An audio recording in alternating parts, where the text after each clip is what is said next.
From those around, I hear a cry, oh God, oh God. Assalamu alaikum wa rahmatullahi wa barakatuh. Thank you for joining us today. Today we will talk about the effects of the company that you hang out with. Every human being has been given the potential to do both good and evil. However, we have been commanded to become pious by letting the good overcome the evil. However good and pious a person is, if he gets bad companies or a bad environment, he is in danger of going astray.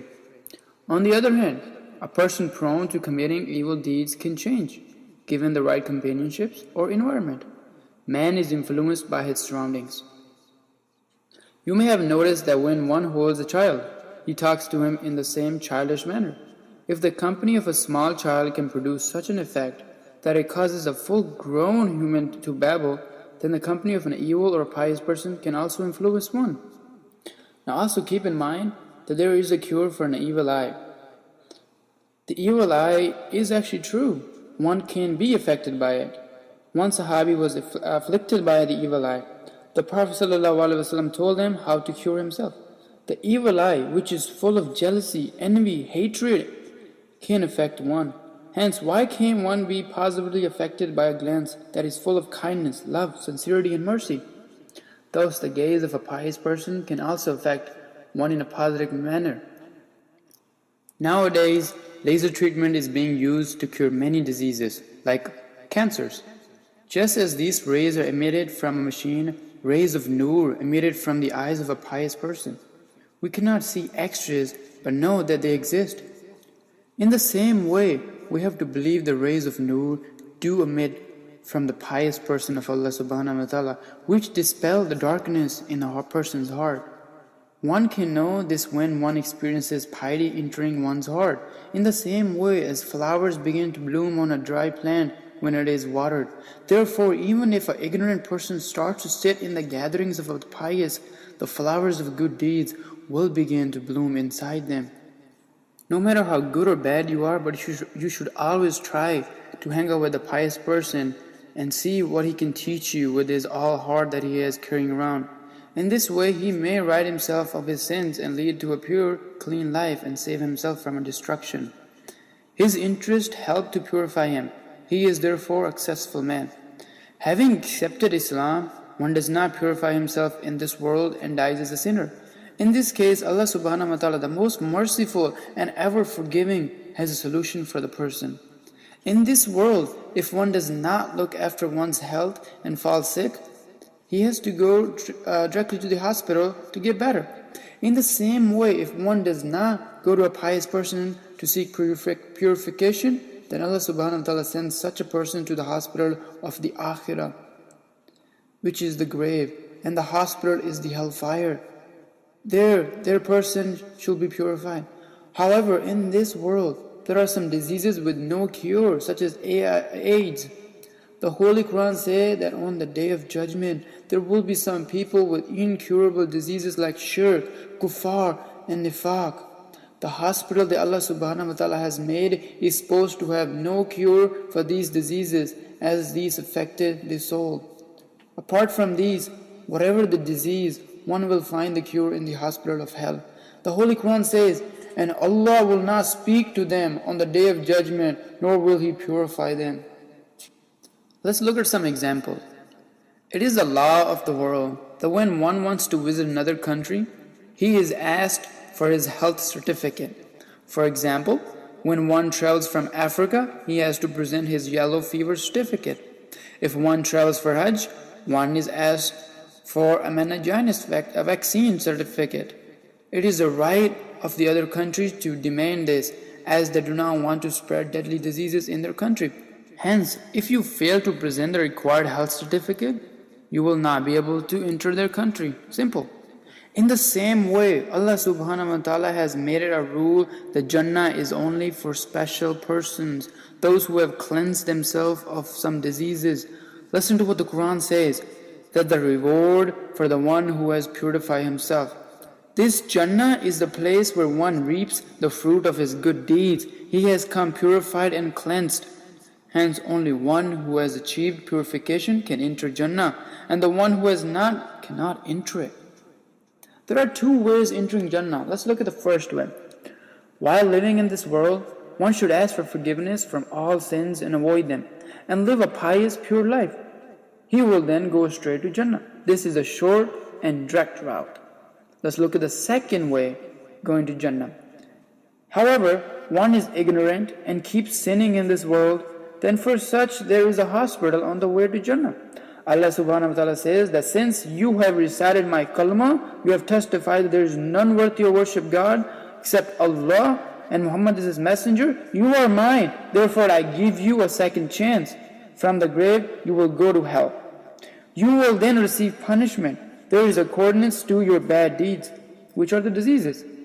When Allah wishes, He will remove you from there and give you Jannah. Let's see, when one falls sick, he goes to the hospital. He is first taken into the emergency room and looked at by the nurses. This nurse gathers some information about him and admit him to according to where he needs to be.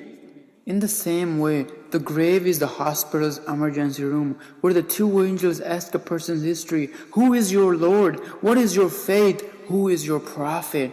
From the answers, it is known if he is a sinner.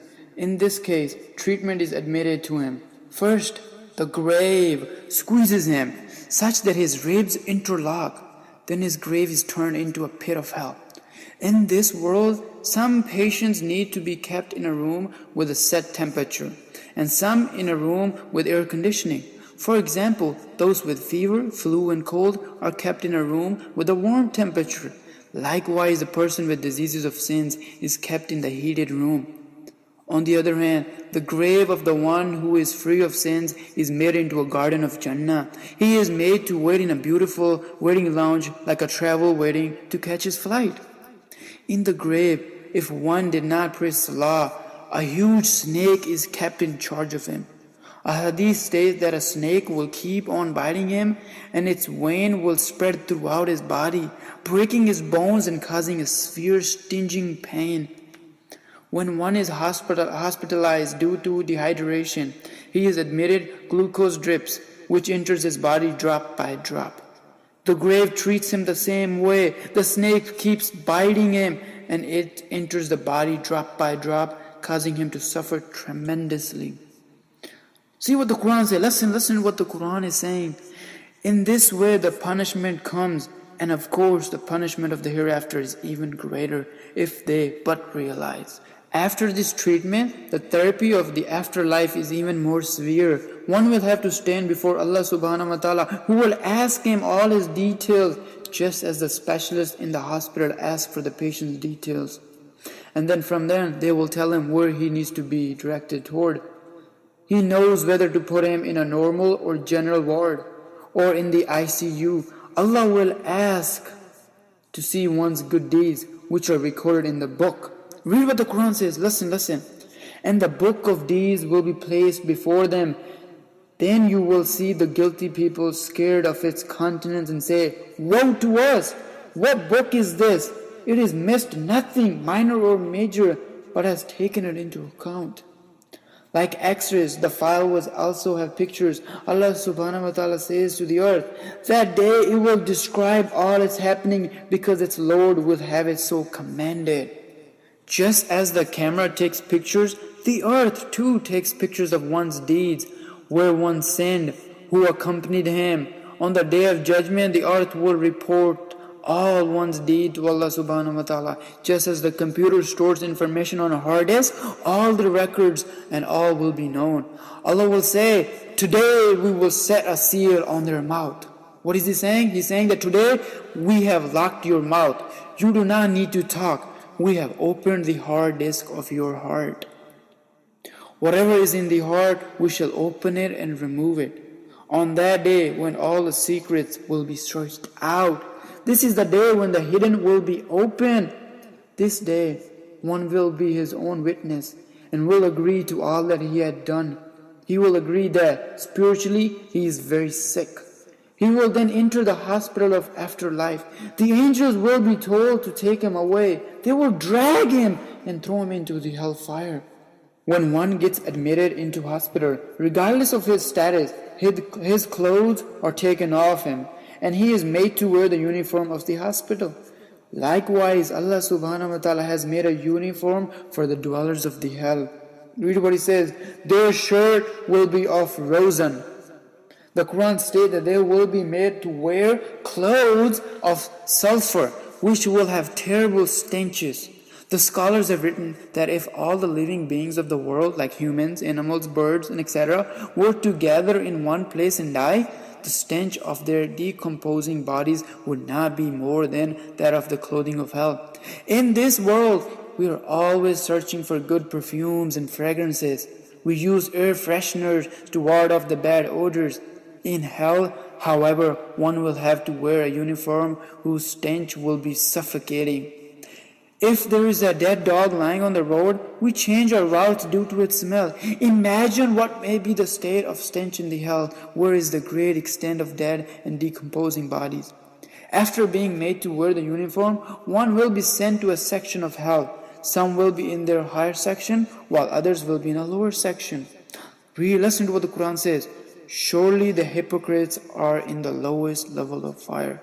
May Allah save us from that. The hypocrites will be in a separate section of the hell. These people who show themselves to be different from what they actually are, they will be placed in the lowest level of hell. They will go into a special unit where they will be accordingly. Thus all the sinners will be given different routes according to their sins. Let me tell you the foods that you will receive in Jahannam. When one is sick, the doctor puts him on a special diet. For example, a heart patient is stopped from eating oily foods. A diabetic is stopped from taking sweet foods. In the same way, one who enters hell will not be given tasty foods. As we all know, one who is sick is usually made to eat boiled food. In hell, it is also compulsory for the dwellers to have special food. Allah subhanahu wa ta'ala has placed a special vegetable there, which is called zakum. Listen to what the verse says. Indeed, the tree of zakum is the food of the sinful. Like dregs of oil, it will boil in the bellies. It is full of thorns, and its poisonous is so bitter that one will be unable to bite it. When a sinner will try to eat it, he will neither be able to swallow it or nor spit it out. The thorns will spread throughout his body. He will suffer severe thirst and ask for something to drink. One has good, tasty drinks to drink on earth. However, when one is sick and has the flu, cold, or a fever, he is given syrups to drink. This syrup is usually very bitter. When children take this syrup, they make faces. Women also tend to avoid these medicines due to its awful taste. When one suffers from blood impurity, one is given another kind of bitter syrup to cleanse the blood. In hell, one will have to drink a kind of bitter syrup.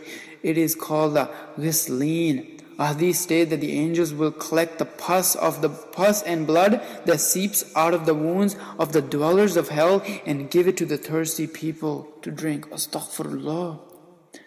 They will say, drink this bitter syrup. It is a cure for your disease. This drink is so smelly that the people of hell will feed constantly. They will, however, have to drink it in hell. May Allah subhanahu wa ta'ala forgive us all and save us from the fire of Jahannam. So it is true, but it's too late. They said each soul has its given day.